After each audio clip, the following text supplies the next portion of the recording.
Wow, an enthusiastic bunch this morning, I see. Good morning. It's wonderful to be with you this morning. My name is Katie. If we haven't met, and if we haven't met, you're in for a little treat because there is almost nothing I love more than starting drama. So we're going to start a little drama this morning. As Dee mentioned, it is the Sunday after Thanksgiving. I am a passionate believer in not listening to Christmas music before Thanksgiving. How many of you are with me on that? Okay, raise your hand if you're somebody I would hate. Yeah, exactly. I see you. Okay, you're the Christmas in July. No, wrong answer. That's absolutely incorrect. Christmas music over here? No, wrong answer. Absolutely incorrect. And here's the thing. I grew up on one of those crazy Christmas streets. So don't even come for my Christmas card. I am more Christmas than any of you guys. I grew up on one of those streets that goes all out for Christmas. I mean, to the nines. The day after Thanksgiving was the day that we would hang Christmas lights across from our house eaves from one to the other as a whole canopy of lights, and we would buy out Costco every year and just go berserk. My friends were, my folks were friends with a couple of the engineers who were animatronic engineers at Disneyland. I'm not making this up. And so they literally taught my parents how to make animatronic figures. And so our front yard had some ridiculous 13, 17 piece Advent Nativity animatronic set that was life size. It was so absurd and next level. And so I grew up with Christmas magic to the nines. We had people get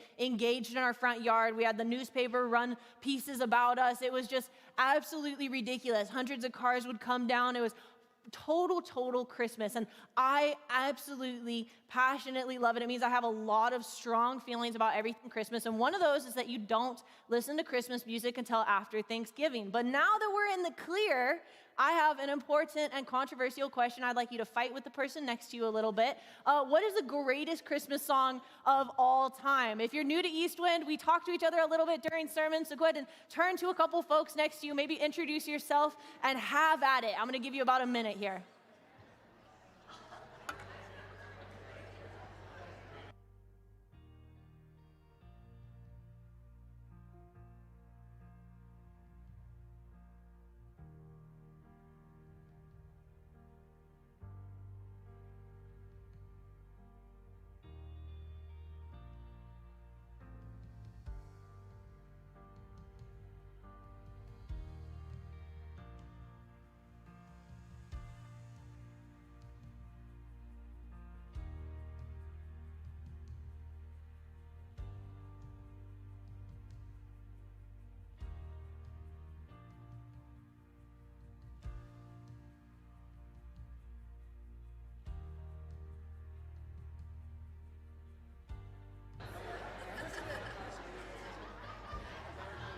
I can already tell.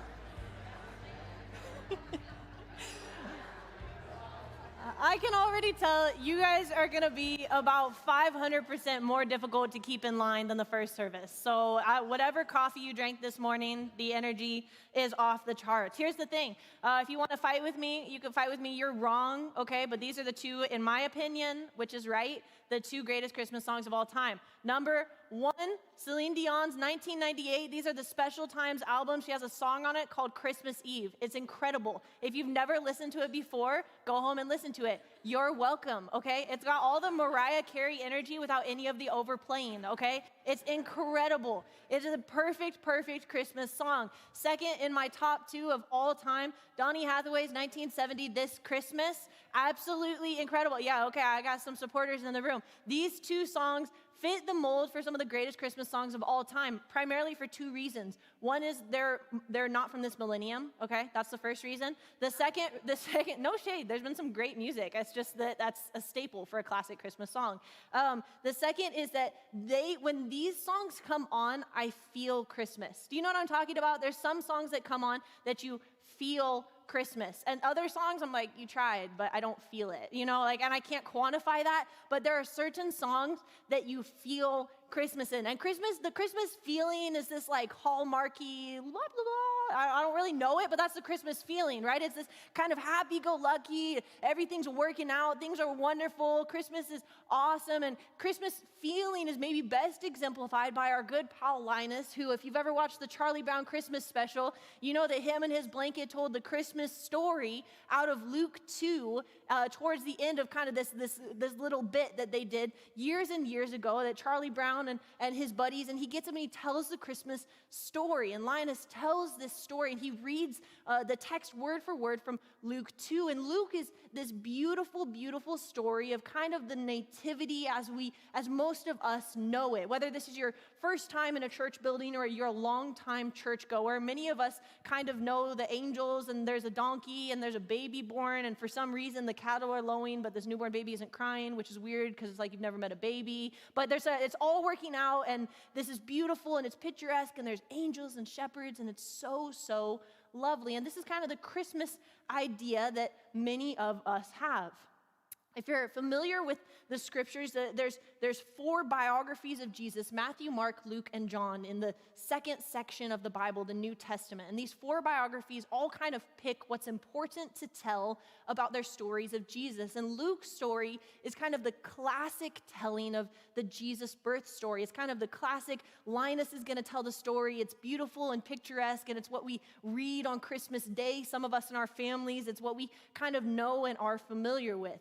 Matthew's story is one that Linus wouldn't have told on a children's program. Matthew also talks about the nativity story and the time surrounding the birth of Jesus, but he takes a slightly different tack. If you want to read along with me, you can flip or click to Matthew 2. We're going to be in Matthew 2, verses 1 to 13. I'll also have it on the screen here, and bear with me. We're going to just read these 13 verses, and don't get lost in the details of it. I want us to get the overarching story of what's happening here. So Matthew 2, starting with verse 1, says this: After Jesus was born at Bethlehem in Judea, during the time of King Herod, Magi came from the east, came to Jerusalem and asked, "Where is the one who has been born King of the Jews? We saw his star when it rose and have come to worship him."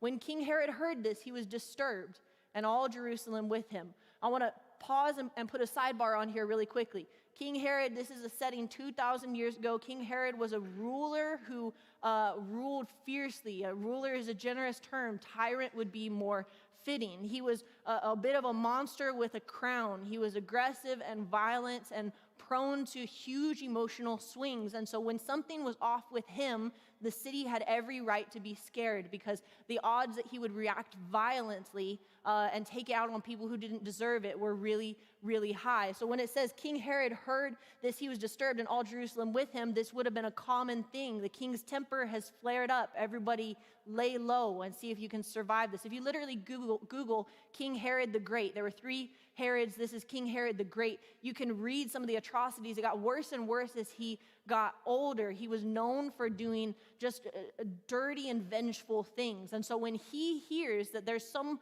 claim that a new king has been born, he loses his mind, and the area around gets very nervous, because his being unsettled means something bad is going to happen. This was the tyrant that he was. And so he hears that someone else is making a claim to be a king, and he starts to lose his cool. The story continues. When he, Herod, had called together all the people's chief priests and teachers of the law, he asked them where the Messiah was to be born. "In Bethlehem in Judea," they replied. Then Herod called the Magi secretly and found out from them the exact time the star had appeared. He sent them to Bethlehem and said, "Go and search carefully for the child. As soon as you find him, report to me, so that I too may go and worship him."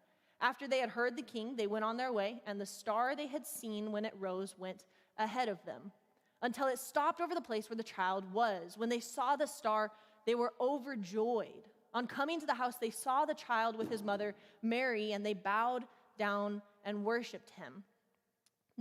I'm gonna pause right here. This is really interesting because you kind of see this is kind of a bizarre Netflix plot point, right? There's wise men and they're following a star, and there's a vicious tyrant king, and what is happening here? And you see these magi pursuing, wanting to know. There's been this king that was born. We want to worship him. We want to pledge our allegiance. We want to give these important gifts to him. And they make the mistake of telling the local tyrant king, essentially, there's a threat to your throne. So now everybody's in hot water. And the Magi finally find their way to Jesus and his parents, Mary and Joseph, and they do this. They opened their treasures and presented him with gifts of gold, frankincense, and myrrh. And we're going to get into these the next 3 weeks, talking about the kind of gifts of the Magi. We're going to get to that, but this continues.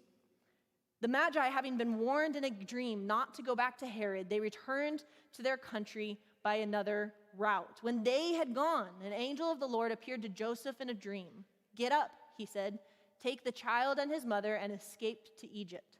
Stay there until I tell you, for Herod is going to search for the child to kill him."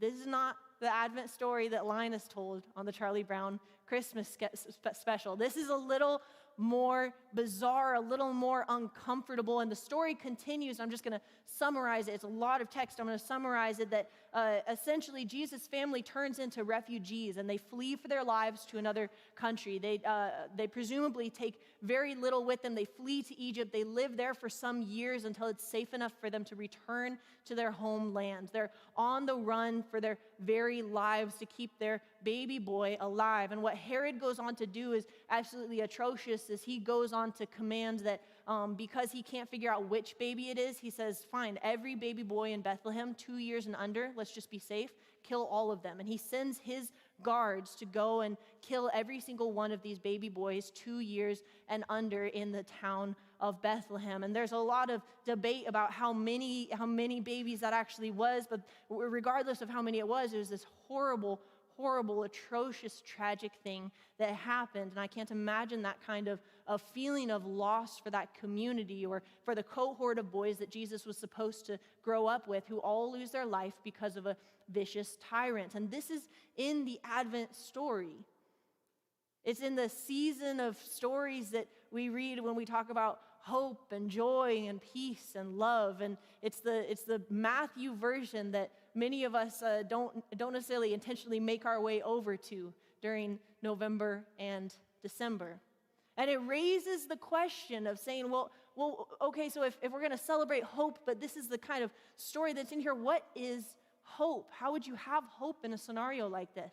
And I'm glad you asked what hope is, because it's a hard thing to define. It's a hard thing to be able to put into words. It's kind of, for me, it's kind of like the idea of love, is you kind of know when you have it, and you kind of know when you don't have it, and you kind of can tell in other people, but it's really hard to put into words, which is why I'm going to make you do it. So go ahead and turn one more time to those around you. In your own words, how would you describe what hope is? Go ahead and chat with the folks around you for a couple of minutes. What is hope in your own words? And then I'll bring us back in just a minute.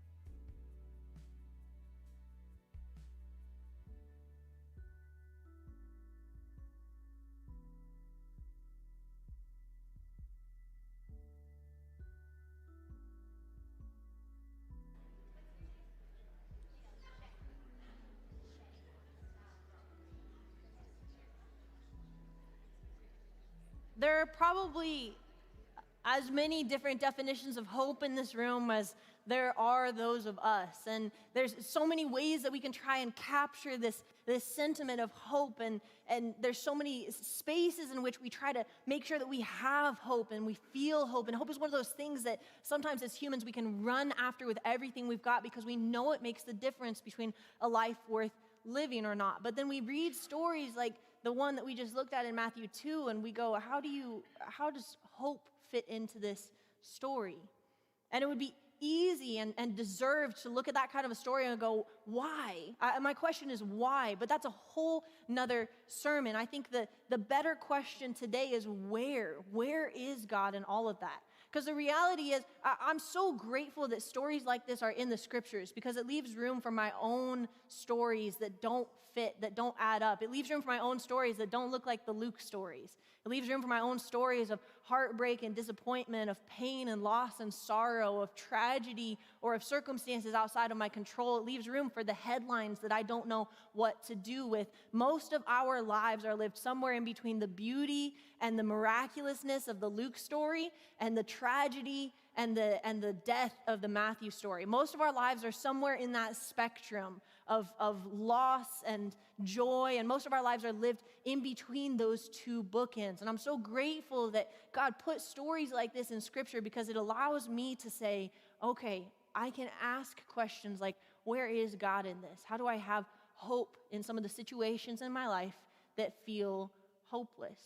And it would be easy to sit here this morning and just compare and to say, well, I didn't have my child murdered by a tyrant, so chin up, I'm going to do okay this Christmas season. Or it would be easy to sit there and go, actually, you have no idea what I've suffered. I've lost so much. I've been broken so many times, and there's no way anyone else could understand me. My suffering is so much worse than everybody's else. And both of those sides of the spectrum are an unhelpful way to get started in this conversation. I love the way the Proverbs articulate this. In Proverbs 14, it says this simply: each heart knows its own bitterness.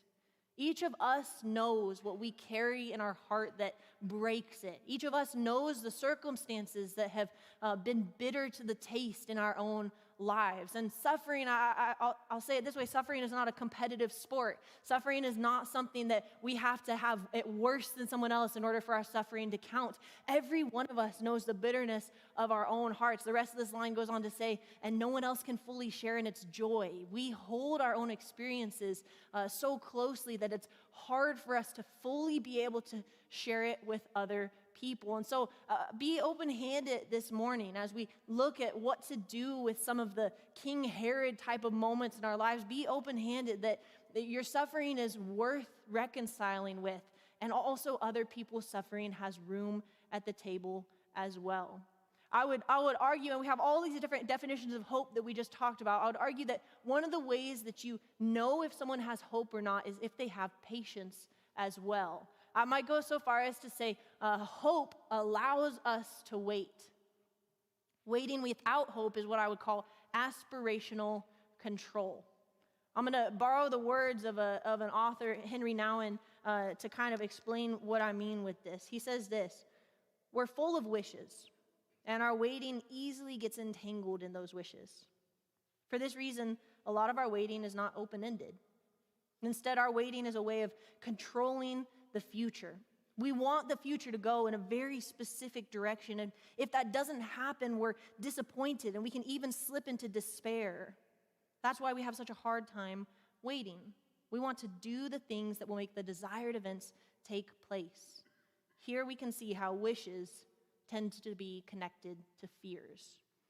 And I think it's profound because many of us wish, and we live in a state of wishing, and that wishing leads us to try and control, and we're afraid that if we don't control, we're not going to get what we want. Our life is not going to turn out the way in which we expect it to. But ultimately, that's a huge difference between living with hope and living with a patience that allows us to sit in uncomfortable situations and see what God might do with it. This is what the season of Advent celebrates. And Advent is different than Christmas. Christmas is as Christmas does. Christmas is like those Christmas songs we talked about, right? There's some sort of magic in it. It's fantastic. It's beautiful. It's really fun and happy and upbeat. But many of us know the feeling, perhaps, of getting behind the wheel of the car and driving to the family member's house for the Christmas celebration that we avoid every other month out of the year if we can help it, right? We know the feeling of sitting in the tension of Christmas, and we may enter the Christmas season and feel like we're not where we want to be. We may feel like we don't have the relationship that we hoped for this season. You may feel like you don't have the child that you expected this season. You may feel the loss of people that over the years you've lost people near and dear to you, and the Christmas season feels that much heavier and sadder for those who are not there with you to celebrate it. You may feel the tension of the Christmas season because you haven't gotten a job that you need or you really want or you've really been working for. You may feel the tension of the Christmas season and the struggle of mental illness. There's all manner of ways in which we enter the Christmas season conflicted, and the happiness that we advertise around Christmas can feel isolating when we're driving in the car thinking to ourselves all that we've lost, an estranged family member maybe, that it just hurts that much more over the holiday season because we listen to the lines that say, all is merry and bright, and we go, not really, not for me, not this year, not this time. And the Advent season is one that invites us to bring all of that hurt and pain and brokenness to the table and suggests that there's actually something God wants to do with it. That's what we're looking at this morning. So I want to be clear and have us all on the same page. When I say Advent, the word Advent literally means the arrival of a notable person, place, or thing. It's a religious word, but it's not necessarily a religious concept. We see this kind of concept all over in life. And so before I get to that, I want to clarify even more then. So Advent for the religious setting means the coming of Christ, not the fulfillment of Christ, but the arrival. The coming of Christ, the arrival of Christ. It's the arrival of this baby boy that is born into the world. And as I said, this is a very religious concept. This is a very Christian concept to say Advent is the time that we celebrate that Jesus arrived. He came onto the scene. But the concept itself we see playing out in various ways around us. For example, we could say that engagement is the advent of marriage. When a couple gets engaged, they're not yet married, but we know they're going to be. It's the advent of a marriage relationship. In politics, you could say that the advent of a new president is that time in between election, or when they win the election and they're actually inaugurated, right? In the States, we have this kind of buffer time in between.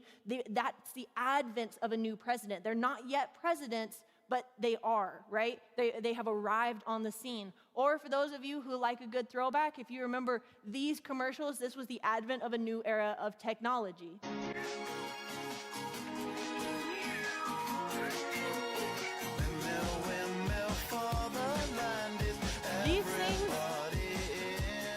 Absolutely the coolest at the time, and we didn't know that what was going to happen out of it was our lives were absolutely going to change, and we would start carrying, shout out Android users, I didn't forget about you, we would start carrying these around in our pockets. We had no idea at the advent of the iTunes era that it would turn into this, but it was the arrival of something new that changed everything. And the reality is that many of us want the fulfillment of Christ, not the advent of Christ in our lives. We want Christ to come.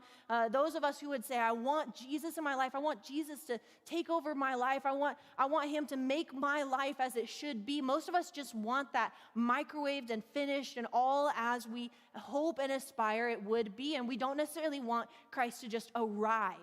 We want something from him, not unlike a Santa Claus kind of mindset. We have these wishes that we want fulfilled, and the idea of Christ just arriving in our lives seems a little bit unhelpful, especially when we're in pain or wrestling with grieving something. There's an author, a pastor, a theologian. His name is Dietrich Bonhoeffer. He was a pastor in Germany during World War II, and he was one of the few that was openly against what Germany was doing, especially in the name of God, during the war. And he openly protested and said, this isn't God's way, this isn't God's kingdom, this is wrong and evil. And unsurprisingly, he ended up in jail and eventually ended up losing his life for this. And from jail, he spent, if I recall correctly, a couple of Advents in prison, and he would write his parents, he would write his fiance, and he spent a lot of time writing about Advent, which at first pass seems like an odd thing to write about from a jail cell, but he wrote extensively about Advent and what it meant to him. And he says in words like these, a prison cell like this is a good analogy for Advent. One waits, hopes, does this or that, ultimately negligible things, but the door is locked and can only be opened from the outside. The door is locked and can only be opened from the outside. He's saying Advent represents living in a room with a locked door from the outside and not giving up and not giving in. He had this incredible peace and hope despite his circumstances, and Nazi prisons were absolutely nothing to sneeze at. He went through incredible horrors and tragedies while he was there, but he was known for things such as being excited to share his bread with the prisoners to his left and right. Who has that kind of mentality in the worst of circumstances? But he was on to something. He understood that there's hope in the Advent story, because in the Advent story, it says to us, Christ has come. Christ is present in where you are. He goes on in another letter saying this: remember the Altdorfer Christmas scene in which the Holy Family is depicted with the manger amidst the ruins of a broken down house? It is really contemporary. We can and also should celebrate Christmas despite the ruins around us. This is one of the scenes that he was referring to. And he goes on in the letter to say, it looks like some of our homes that have been bombed and destroyed. It looks like the scenes on our streets, where things are not as they should be. And yet in the midst of it, you see this picture of the Holy Family, of Jesus, of Mary, and of Joseph. We see this image of Christ entering into the most broken spaces in our lives. And Bonhoeffer understood something that changes our lives once we really grasp it. And it's simply this: that peace is not a result of circumstances. Peace is a result of relationship. Peace is not a result of circumstances. Peace is a result of relationship. And we don't have to be rocket scientists to put this together.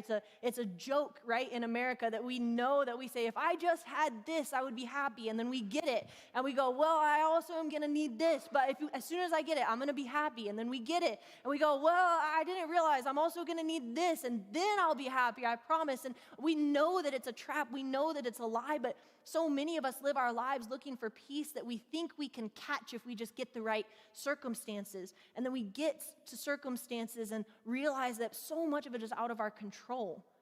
And we wonder where to look for peace.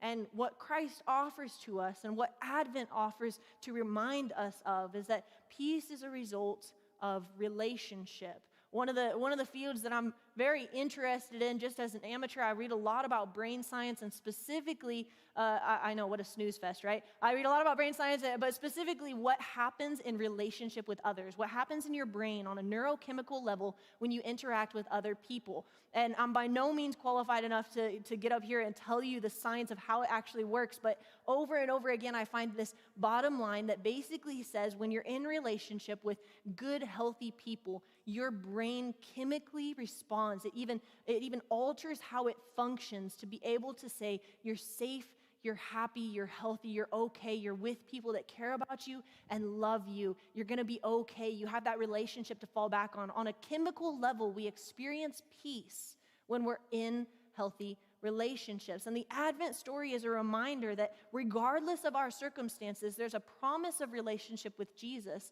that will provide us with peace no matter what is going on around us. I think it's perhaps best illustrated by this cartoon. I love this ongoing series between the brain and the heart by the Awkward Yeti. The heart over here says, I think I'm in love, isn't it just magical? And the brain, with all of its chemistry in the back, making us feel everything that we feel, goes, uh-huh. And it's doing all the heavy lifting to make sure that we experience life to the fullest. The brain is doing all the heavy lifting to make sure that our relationships have a good go. It's doing all the heavy lifting on a chemical level to make sure that we experience things like peace and hope, the way that God has wired us to function as human beings. And we get that as a result of relationship.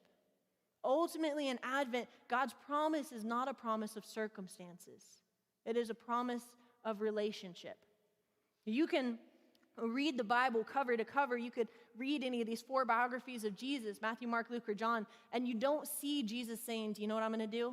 I'm going to make you rich.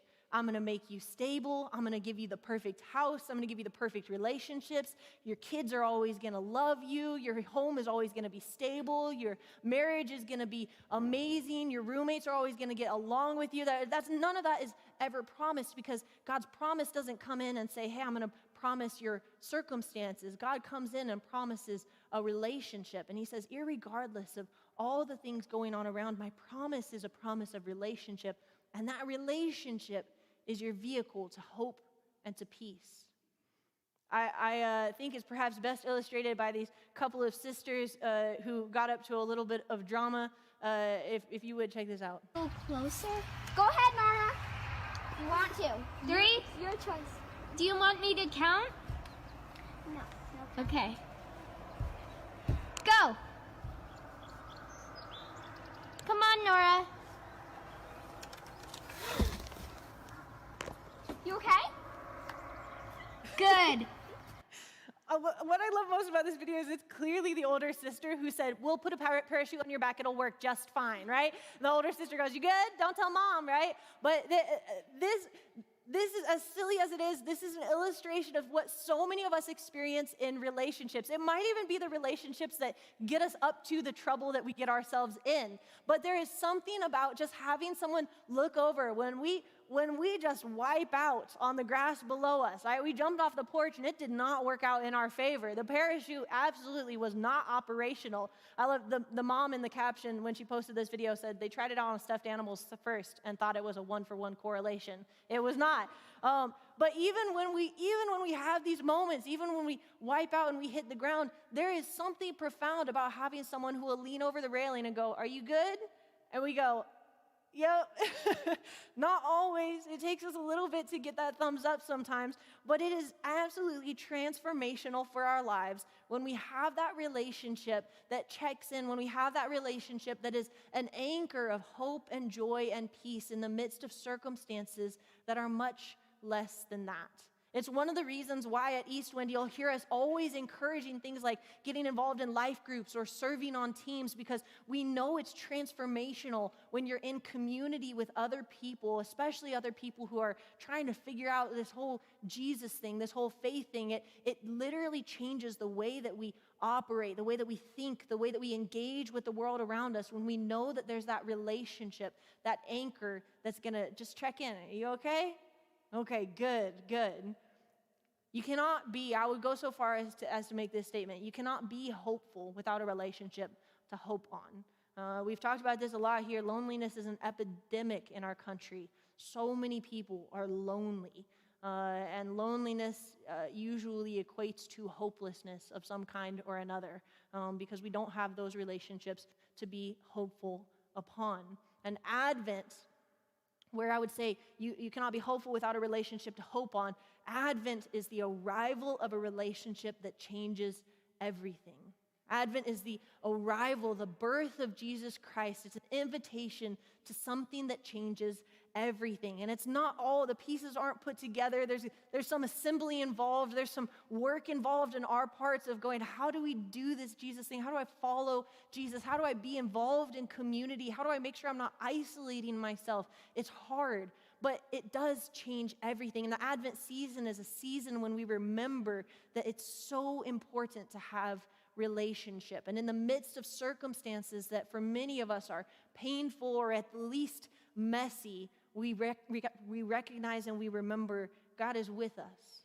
Emmanuel. It's the name that we say often in the Christmas season around the church. The name Emmanuel just literally means God with us. It's the celebration. It's the annual reminder to us that God is with us, even if it's a King Herod type of situation, even if the headlines that come up on our news feed or the realities that show up in our inbox are less than desirable. We know that God is present in it, and his promise is one of relationship despite the circumstances.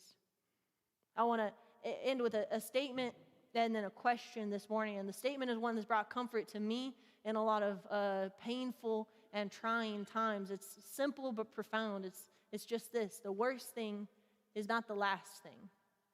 This is the promise of the Christian faith. See, the Advent season celebrates Christ's arrival, but it didn't stop at that. Christ's arrival turned into Christ's death on the cross, and Christ's death on the cross turned into Christ's resurrection from the dead. And the resurrection from the dead guarantees that the worst thing can happen to you. You can literally lose your life. The worst thing can happen to you.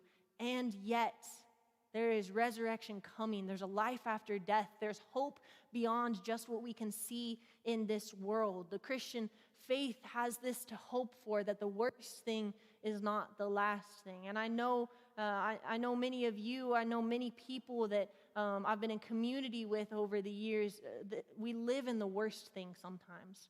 We walk through the unimaginable sometimes. Some of us are here this morning with hearts so heavy, the person next to us maybe has no idea what it is that we're carrying, the tragedy, the sorrow, the loss, the pain, the grief that we're carrying around with us this morning, and we feel weighted down by it. We feel that lack of the Christmas carefreeness that maybe we've had in previous years. But the worst thing is not the last thing. The last thing is what Jesus has to say over. The last thing is Christ's declaration that he can defeat even the grave. And at Advent, we stop and we take stock of our surroundings. And some years we go, it's a Matthew year. This isn't the Luke story for me this year. This is the Matthew story. It's hard. The Christmas season is tough for me this year. And we look around and we go, but the worst thing is not the last thing. Because at Advent, we remember that Christ has arrived on the scene. And even in the midst of tragedy and pain and sorrow, even in the midst of that, we know Christ has arrived on the scene, and his arrival will change everything. So I want to close with this question. Some of you may be facing that locked door, and even sitting here this morning, you go, I know exactly what it is. I know the thing that I've tried a million ways to fix or alter or change. I know the circumstances I have tried to control. I know the things I wish for and I haven't gotten. I know the things that are going to make it hard for me to enter into the Christmas season. I know the things that are going to make me a little bit bitter when I hear those happy songs on the radio. I know what those are. You know what your locked door is. And my invitation is, if that's you, pray. And I know that sounds so simplistic, but just reaching out to God and saying, God, would you arrive in my mess? I have no idea what you're going to do with it. I don't even have any good ideas for you. But would you be present with me? This year, would I know your presence in my pain? Would I know that you are Emmanuel, God with me? And some of you in here, maybe this whole time, have been like, big bummer. I hope Carlos is back next week because this sermon was boring and sad. All the people around me are crying. I'm going to go have lunch and listen to the Happy Christmas songs. I don't know what she's going on about, okay? If that's you, I understand. I've had years that are both Matthew and Luke. I understand. Some years are truly the Christmas happy song years, and that's wonderful. There's room for everybody at the table. But my guess is that you have friends or family who are facing a locked door. You have friends or family who are going to struggle their way through the Christmas season a little bit.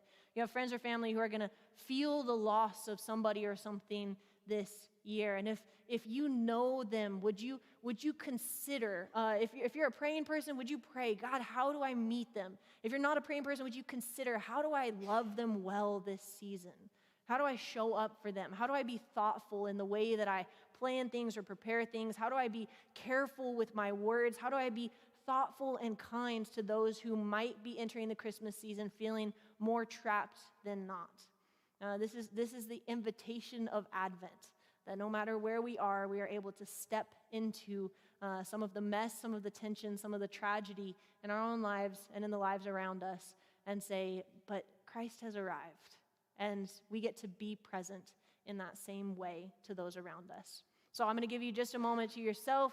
If you need to, make some notes. If you need to set reminders on your phone, if you need to text somebody, if you need to pray, do what you need to do in these couple of moments, and then the worship band will come on up and close us in song this morning.